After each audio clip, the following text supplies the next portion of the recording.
Évidemment que la vie des personnes noires a de la valeur. Évidemment que la vie des personnes noires compte. Black Lives Matter. Salut tout le monde, c'est Marjorie. Bienvenue dans mes lectures. Aujourd'hui, je vous propose une vidéo un peu différente où j'aimerais aborder avec vous la question du racisme systémique et du mouvement Black Lives Matter, tout ça à travers les livres. On a commencé, petite vidéo ça. Très contente de vous retrouver. Ça fait un bon moment que j'ai pas pu filmer une vidéo sur ma chaîne. Faut dire que la période du confinement n'a pas été très productive pour moi en termes de lecture. Et donc, pas de lecture, pas de vidéo. C'est comme ça que ça marche. Alors, avant de reprendre le train-train quotidien sur ma chaîne, avant de reprendre ma vitesse de croisière, de filmer des vidéos sur les livres de la littérature haïtienne qui m'intéressent, j'ai trouvé important, impératif d'aborder la question du racisme systémique sur ma chaîne. Comme on le sait, depuis la fin mai, en fait depuis l'assassinat de George Floyd aux États-Unis, beaucoup de choses, j'allais dire, ont changé, je l'espère, mais en tout cas, cet assassinat a motivé, a rassemblé énormément de gens sur la question du racisme systémique et de la lutte antiraciste. Alors, je trouvais très important pour moi d'ajouter mon grain de sel, entre autres parce que le silence, c'est plus une option. J'ai souvent l'habitude de dire « Ah, il n'y a pas mort d'homme, il n'y a pas mort d'homme, c'est pas si grave, c'est pas si dramatique. » Mais là, justement, il y a mort d'homme, il y a eu mort d'homme, il y aura mort d'homme. Évidemment, j'espère que non, mais il faut être conscient que le racisme systémique existe, que les abus policiers, que le profilage racial existe et c'est important d'en parler. 25 mai dernier, George Floyd, donc un Noir américain, est assassiné en plein jour, en pleine rue, dans sa ville, devant public, par un policier blanc qui, après l'avoir arrêté, après l'avoir mis au sol, après l'avoir immobilisé, lui fait la technique du knee on the neck. Donc, la technique où on appuie son genou contre le cou de la personne qu'on a immobilisée, ça crée une suffocation et dans le cas de George Floyd, son agonie a mené jusqu'à la mort. Ça aura pris 8 minutes 46 secondes pour enlever la vie de cet homme-là. Comme on est à l'ère des médias sociaux, ben, les gens, le public, a pu filmer des séquences de son arrestation et de son agonie. Et donc, en remettant tout ça dans l'ordre, on a pu voir au téléjournal et sur Internet l'assassinat, finalement, d'un homme par un policier blanc, la main dans la poche. Et tout ça a vraiment soulevé les foules. Ça a bouleversé, ça a indigné les gens et malgré la pandémie, malgré le confinement, les gens se sont réunis, ils ont manifesté et ils ont crié leur ras-le-bol et leur « assez, c'est assez », ça doit arrêter, ça ne doit plus se reproduire. Évidemment, c'est pas la première fois qu'on est face à la mort d'une personne noire à cause de sa couleur, mais le fait d'en avoir été témoin, je pense que ça a vraiment réveillé l'indignation, l'écœurement. Et donc, ça a permis une certaine mobilisation. Alors, dans cette vidéo, je vais aborder ces questions-là avec vous à travers des livres qui m'inspirent, des livres qui m'ont permis d'en apprendre et que je vous recommande fortement pour parfaire vos connaissances ou vous initier ou aiguiser votre esprit et donc devenir non seulement non raciste, mais surtout antiraciste. parce que je pense que l'heure n'est plus à la passivité ou au silence où on se tient en retrait. Non, je pense que l'heure est vraiment à la prise de parole, à l'éducation et à l'action pour enrayer ce fléau-là qui, faut se le dire, nuit à tout le monde. Je commence avec 11 brefs essais contre le racisme pour une lutte systémique. C'est aux éditions Somme Toute et ça commence avec une magnifique préface de Franz Voltaire qui est notamment directeur du Centre d'information et de documentation SIDICA. Ce que j'aime particulièrement dans cet ouvrage-là, d'abord, il est québécois, écrit par des Québécois. Et donc, ça nous donne un point de vue qui est adapté, si on veut, à notre société. Parce que souvent, quand on lit sur le racisme, ben, c'est souvent des ouvrages soit américains ou soit qui viennent de l'autre côté de l'Atlantique. Et il y a toujours comme un décalage parce qu'on n'a pas le même héritage colonial. Quand je dis on, je veux dire le Québec. On n'a pas nécessairement non plus la même histoire coloniale. Donc, dans ce cas-ci, écrit par des Québécois de différentes origines, des hommes et des femmes, et surtout qui travaillent et qui s'intéressent à la question du racisme systémique depuis plusieurs années, qui ont beaucoup lu et qui ont beaucoup écrit sur la question. Alors, je vous les nomme en rafale: Stella Adjoké, Idil Issa, Marc-Édouard Joubert, Lucie Lamarche, qui est notamment prof à la Faculté de sciences politiques et de droit de l'UQAM, qui est aussi administratrice à la Ligue des droits et libertés. Christian Nadeau a écrit également dans ce bouquin, c'est le président de la Ligue des droits et libertés. Alexandra Pierre, qui est une militante féministe et qui œuvre dans le domaine communautaire depuis plusieurs années, et donc elle s'est intéressée à ce milieu-là. Marc-Édouard Joubert, qui est dans le milieu syndical, a écrit un papier sur le rôle des syndicats dans la lutte anti-racisme. Rodney Saint-Éloi, écrivain, poète, éditeur. D'ailleurs, il a créé la maison d'édition Mémoire d'Encrier. Donc, il a fait un papier. Fabrice Ville, Webster, Amel Zaza, est-ce que j'en oublie? Cheikh Tidiane Ndiaye et Widia Larivière qui s'intéresse aussi à la question des personnes autochtones. Alors, c'est vraiment le livre que je vous recommande. En fait, il y en a deux. Il y a aussi Why I'm No Longer Talking to White People About Race, mais j'y reviendrai. Celui-là est dans un contexte britannique. Celui-ci, c'est vraiment dans un contexte québécois. Et les concepts, les termes sont définis. Donc, par exemple, qu'est-ce qu'on entend par racisme systémique, que beaucoup confondent avec racisme systématique. Et pourtant, ça n'a rien à voir. Racisme systématique, ça voudrait dire que chaque individu est systématiquement raciste, alors que ça n'a rien à voir avec les individus, ça a à voir avec le système qui est mis en place, qui est un héritage colonial, un héritage du passé esclavagiste et qui a pour effet de désavantager certains groupes minoritaires, comme par exemple les personnes noires, par rapport au groupe majoritaire. Et ce système-là perpétue les iniquités, perpétue les discriminations et les inégalités et fait en sorte que ces groupes minoritaires-là sont toujours discriminés et de génération en génération, ça se poursuit.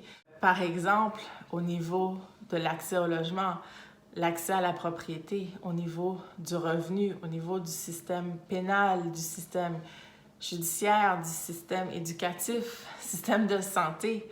Donc, vraiment, un petit bijou qui se lit rapidement, c'est-à-dire que facile d'approche et, comme je disais, québécois. Donc, il n'y a pas de décalage avec notre réalité, c'est vraiment ancré dans le Québec d'aujourd'hui. J'enchaîne avec un autre petit bijou, Why I'm No Longer Talking to White People About Race. Je ne sais pas si vous pouvez voir le White People. C'est écrit par Rennie Eddo-Lodge, qui vit à Londres. C'est une journaliste de renom. Et en fait, ce livre-là vient d'un article de blog qu'elle a écrit donc sur son blog et qui portait le même titre, Why I'm No Longer Talking to White People About Race, en 2014. Et c'était comme un cri du cœur, une écœurantite de parler de sa réalité, des discriminations qu'elle pouvait vivre et que ce soit reçu par des oreilles bouchées. Non, non, non, je suis pas raciste, de quoi tu parles, t'exagères. Et elle se rendait compte que finalement, les gens minimisaient ses expériences, minimisaient ce qu'elle vivait. Et tout ça sur la défensive pour se dire non, non, je ne suis pas raciste, ma société n'est pas raciste, de quoi tu parles? Et si c'est un livre chouchou, c'est parce que, bien que ce soit un essai, ça se lit vraiment très facilement. La version française est d'ailleurs parue, donc si vous préférez lire en anglais, en français, c'est possible. De mémoire, le titre, c'est Le racisme est un problème de blanc, quelque chose comme ça. Je trouve que le titre en français porte vraiment pas, et pas bien choisi parce que celui-là donne le ton vraiment au livre. Le titre choisi en français, je sais pas, je me questionne sur le choix de la maison d'édition, mais de ce que je comprends, c'est que la traduction est très bonne du livre, donc ça vaut la peine de lire traduit si vous préférez. Et chaque chapitre est dédié à un thème. Par exemple, le premier chapitre va s'intéresser au passé esclavagiste de la Grande-Bretagne et comment ce commerce d'esclaves a été très lucratif pour la Grande-Bretagne, lui a permis de se développer et a aussi jeté les bases finalement de la société qu'on retrouve aujourd'hui. Et c'est bien parce que, enfin, je parle pour moi, je me suis pas nécessairement intéressée à ça, quoique de manière globale ou macro, mais là, d'avoir quelqu'un de l'intérieur qui nous en parle, puis qui fait le rappel dès le début du livre, j'ai trouvé ça super.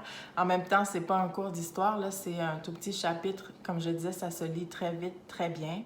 Troisième chapitre qui est probablement mon préféré, dans le sens où il vient expliquer et démystifier bien des trucs. Il s'appelle White Privilege et c'est donc la question du privilège blanc. Là encore, c'est quelque chose qui est parfois incompris, mal compris et tout de suite qui suscite le déni comme si ça n'existait pas. En fait, le privilège blanc, c'est pas le fait que les personnes blanches l'ont facile, c'est pas que toutes les personnes blanches roulent en BMW, vivent dans le luxe et la luxure et que tout leur est donné tout cuit dans le bec. Ça n'a rien à voir. Le privilège blanc, c'est ce que j'expliquais tantôt un peu avec le racisme systémique. C'est ce qui fait en sorte que certaines personnes, donc les personnes blanches, sont avantagées simplement du fait de la couleur de leur peau. Et donc, par effet inverse, certaines personnes, donc les personnes noires, sont désavantagées simplement du fait de la couleur de leur peau. Donc, la personne blanche ne sera jamais discriminée en raison de la couleur de sa peau. On ne va jamais ne pas lui donner un job ou lui refuser un logement parce qu'elle est blanche. On peut lui refuser un logement pour toutes sortes d'autres raisons. Puis les personnes blanches peuvent évidemment être victimes de discrimination, victimes de préjugés pour 1001 raisons. Du fait d'être femme, du fait d'appartenir à la communauté LGBTQ, du fait d'être handicapé, du fait d'être grand, d'être petit, ça n'empêche pas, le fait d'être blanc n'empêche pas d'être discriminé. Mais on ne sera jamais discriminé en raison de la couleur de notre peau, alors que la personne noire va être discriminée en raison de la couleur de sa peau, tout simplement. Et donc, c'est à ça que fait référence le privilège blanc. Et c'est vraiment très bien expliqué dans son troisième chapitre. Et elle parle aussi du sujet tout aussi, comment dire, sensible du racisme inversé ou du racisme anti-blanc qui n'existe pas. En fait, une personne blanche, je le répète, ne sera jamais victime de racisme en raison de la couleur de sa peau. Parce que le racisme, on l'a dit, c'est systémique, c'est le système qui est construit pour avantager les Blancs. Par contre, les personnes blanches peuvent être victimes de discrimination. Et là, elle donne l'exemple d'un cas qui vécu. À l'heure du lunch, elle se pointe dans un petit casse-croûte caribéen et c'est tenu par le propriétaire qui fait la bouffe, qui prépare les lunchs et tout.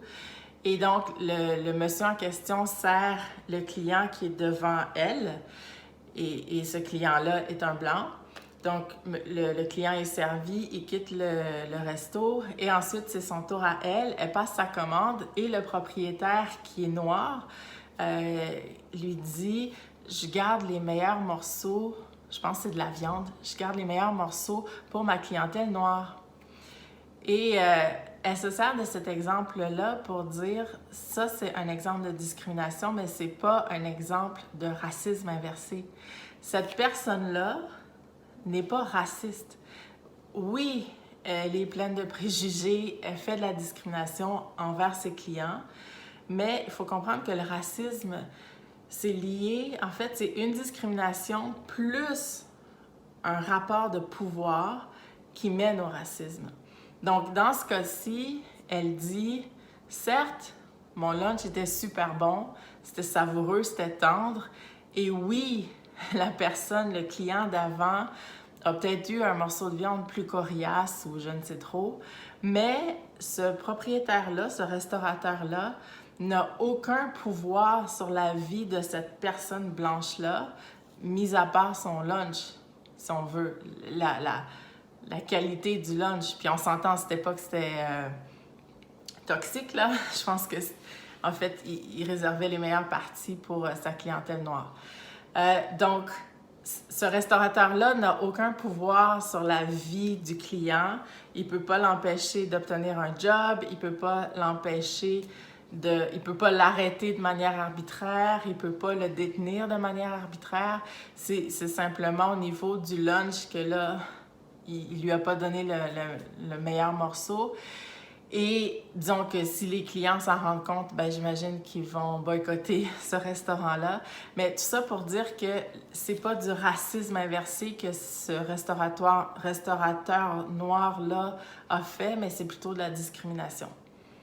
C'est aussi un chapitre où l'autrice aborde la question des enfants mixtes, donc issus d'un couple noir et blanc, dont je suis, et la question des enfants adoptés. Je pense que le terme, c'est l'adoption interraciale. Par exemple, des parents blancs qui adopteraient des enfants noirs.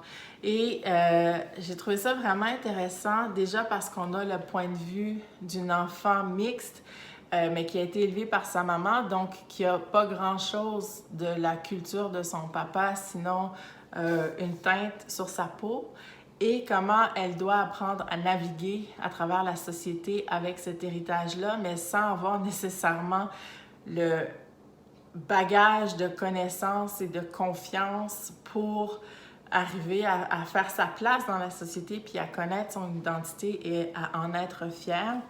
Et le parallèle était fait aussi avec les enfants adoptés, comment c'est important pour les parents adoptifs en fait, quand on fait le choix d'adopter un enfant d'une autre couleur de peau, si on veut, l'autrice parle d'être race aware, donc d'avoir cette...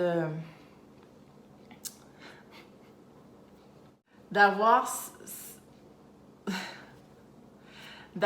ce réflexe ou d'être conscient, ouais voilà, c'était ça, d'être conscient que notre enfant porte un bagage qui est le sien et de l'aider à cheminer dans la vie avec ce bagage-là Et surtout de ne pas faire du color blindness, donc je vois rien, on est tous égaux, il n'y a pas de couleur, on est tous égaux. Parce que là, à ce moment-là, on fait le contraire de ce qu'on devrait, dans la mesure où ce qui est important, c'est de voir la différence, de la reconnaître et de l'apprécier pour ce qu'elle est. Si on se ferme les yeux puis on se dit non, non, non, t'es pas noir, mes amis noirs sont pas noirs, ben on leur enlève une partie de leur identité alors qu'on devrait reconnaître que, ben oui, on a des amis noirs ou des amis musulmans et ils sont qui ils sont et on les apprécie pour ce qu'ils sont. Donc, il y a vraiment plusieurs thèmes abordés dans ce livre-là. Il est question aussi du tokenism. Je pense qu'en français, c'est tokenisme.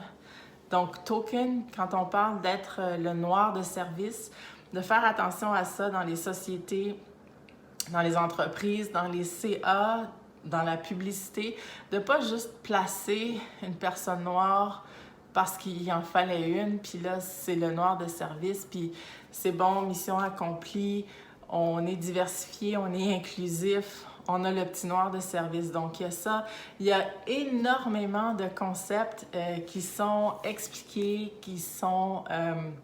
elle donne des exemples et tout. Donc, c'est pour ça que je dis c'est un livre chouchou, celui-là avec l'autre. Je pense que c'est un incontournable qu'on doit lire. J'en arrive à ma troisième recommandation, Le corps noir de Jean-Claude Charles. C'est aux éditions Mémoire d'Encrier. C'est une réédition de 2017, je crois. Et dans cet essai, qui est un peu moins facile d'accès, si je peux dire, que les deux autres, dans la mesure où il y a énormément de références, donc historiques, entre autres, politiques, sociologiques. Donc, si on s'y connaît moins, peut-être pas commencer par celui-là. Par contre, moi, il m'a beaucoup intéressée, puis je m'y connais pas tant non plus. Là, j'ai pas étudié en sociologie ni en politique.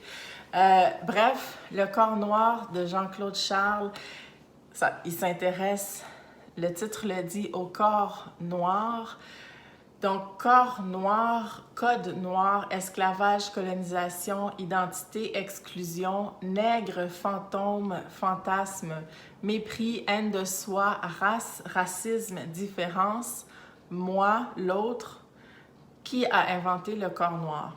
Donc, c'est vraiment un essai sur le corps noir, la manière dont on le voit, dont on le perçoit, dont on l'imagine, dont on le fantasme, que ce soit de manière positive ou négative. Par exemple, les idées reçues, les Noirs ont la danse, ont le rythme dans le sang. Les Noirs sont bons dans le sport, comme si ça, en fait, ça enlève toute l'idée de pratique et d'efforts acharnés qui ont été mis, de travail pour en arriver à cette excellence-là. Non, ils ont ça dans le sang. Le corps noir au niveau de la femme qui est sensuelle, qui a des courbes, notamment des fesses, des hanches. Le corps noir qui est athlétique, qui est muselé, qui est ferme. Le corps noir comme objet d'échange, objet de monnaie. Quand on parle de l'homme noir, on parle souvent de son membre puissant qui fait l'objet de fantasmes, de jalousie, de raillerie et qui fait aussi de cet homme-là un potentiel agresseur, un potentiel violeur. Il y a aussi question de la couleur noire qui est associée à l'impureté, à la saleté, à la sauvagerie. Charles aborde aussi la question du tokenisme dont j'ai parlé un peu plus tôt, mais aussi du nationalisme noiriste et de l'identité noire.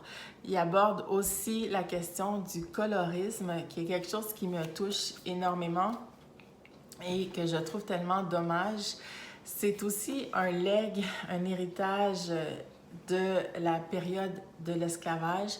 Et c'est dû au fait qu'à l'époque, les esclaves qui étaient plus clairs de peau étaient considérés comme plus à même d'occuper des postes, disons, à proximité des maîtres blancs, donc à l'intérieur de la maison, alors que les esclaves plus foncés de peau étaient relayés à tout ce qui était travaux des champs et ils étaient perçus comme plus sauvages venant directement d'Afrique, alors qu'il faut se le dire, la plupart des enfants nés esclaves qui étaient clairs de peau, ben, c'était le résultat de viols des maîtres sur leurs esclaves noirs. Et donc, ça, c'est resté dans les mentalités, ça a été intériorisé tellement profondément et je trouve ça tellement dommage parce que aujourd'hui, dans bien des sociétés, plus on est clair, mieux on est vu, plus on fait partie de la bourgeoisie ou de la haute bourgeoisie. Et il faut se le dire, souvent, les femmes plus claires de peau sont plus convoitées. Au cinéma, on a beau avoir des actrices noires, mais si on fait attention, on remarque que non seulement elles sont plus claires de peau, elles ont des traits plus blancs, si on veut, donc des nez plus fins, des cheveux lisses. Et ça, c'est une autre affaire qu'on retrouve dans le livre, c'est les pratiques dénégrifiantes.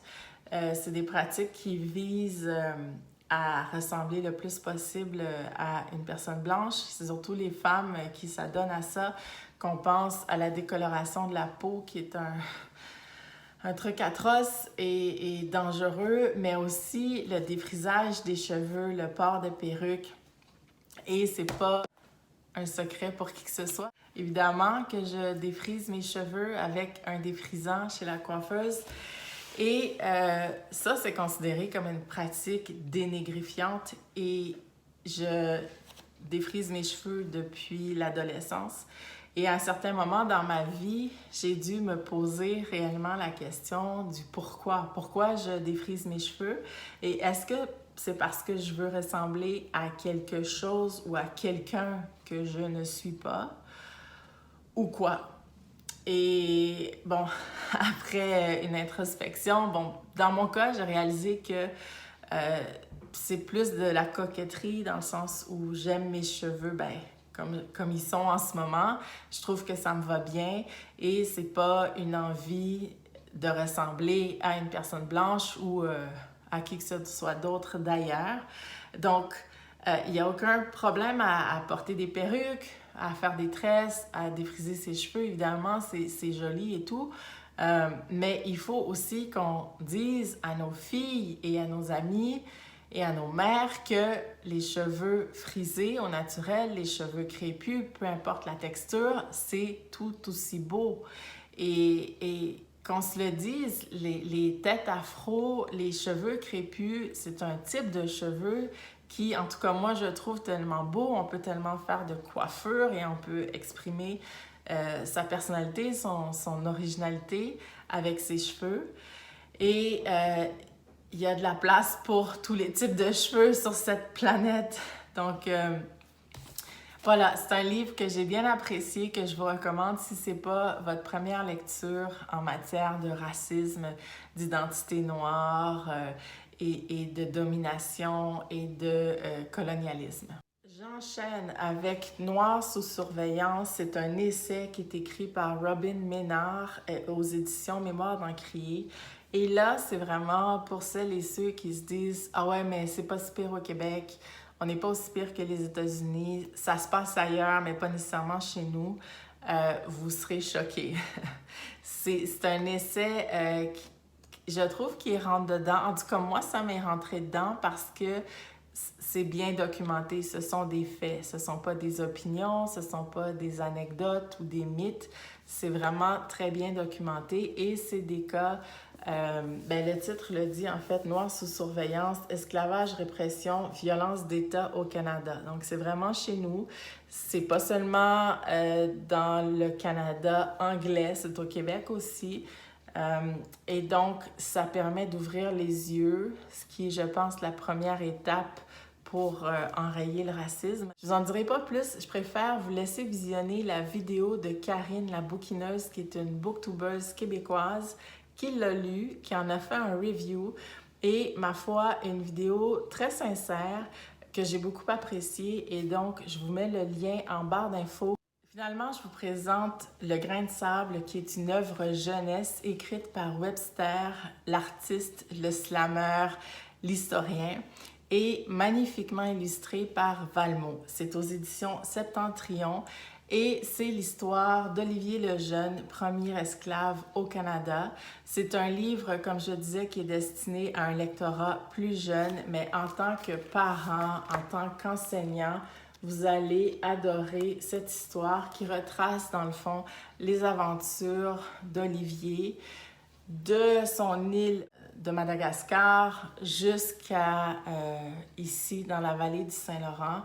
Et c'est vraiment adapté à un jeune lectorat, donc ça permet d'aborder ces questions-là délicates que sont l'esclavage, le colonialisme et tout ça. Pour moi, la lutte au racisme, ça commence justement avec l'éducation, pas juste la nôtre, mais celle des enfants, parce que ce sont eux les prochaines générations et je pense que ça prend justement un changement de mentalité de génération en génération. Il faut évoluer, il faut s'améliorer. Et dans cette optique-là, je tenais absolument à vous présenter Bage, Biblio Afro Jeunesse, qui est une page Instagram qui est alimentée par un petit collectif avec lequel j'ai eu le plaisir de contribuer et qui met de l'avant la littérature jeunesse, mais la littérature racisée, donc la littérature où on retrouve des personnages importants, les personnages principaux qui font partie de la diversité. Donc, ça permet une littérature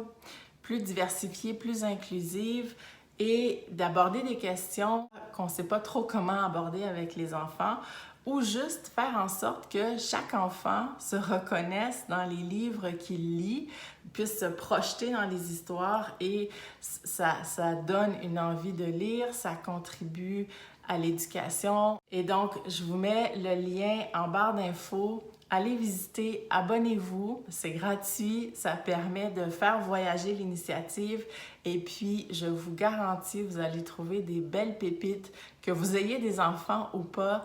Il y a de ces bouquins qui sont pour enfants ou pour ados, mais qu'on a envie de lire tellement l'histoire est intéressante, le message est intéressant et les illustrations sont magnifiques.